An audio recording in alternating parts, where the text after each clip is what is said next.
උත්තර හම්බුනේ නැති වුණාට නුවණට අධිපති කවුද? ඝන දෙවියෝ. බණිනවද? බණින්නේ නැහැ. හැබැයි අදටත් නිකමට හිතලා බලන්න අපේ ජීවිතේ අපිට ආපු දහසකුත් ප්‍රශ්න වලට උත්තර අපේ අම්මගේ ළඟ තිබ්බද නැද්ද? තිබ්බනේ.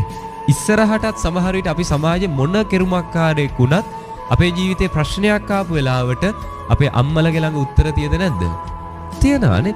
දැන් අද දවසේ ඔයත් මට හරි ගෞරව කරයි. මේ බණට ආපු නිසා ධර්ම දේශනා කරන නිසා හරි ලස්සනට ඔයත් මට ගෞරව කරයි. හැබැයි ඔය ගෞරවය හෙට දවසේ නැති වෙන්න බැරිද? පුළුවන්. ඒකනේ අටලෝ දහමනේ. අද මේ කරන ගෞරවයම අද මේ හොඳ කියන ඔබම හෙට අන්තිමේදී කියන්නේ බැරි වෙන එකක් නෑ. ඒ හාමුදුරුවන්ගෙන් බණ ඇහුවට වඩා හොඳයි නිකන් හිටියනානේ.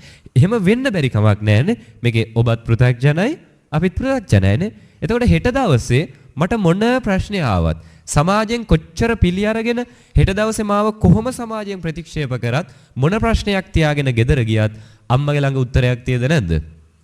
තියනවානේ. හැබැයි අම්මට එරෙහිව කතා කරන්න බයයිද?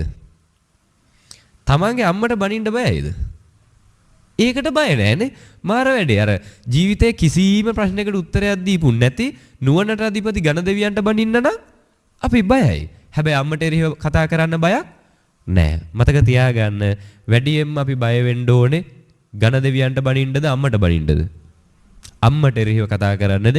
ඒක තමන්ගෙත් එකයි අනුන්ගෙත් එකයි.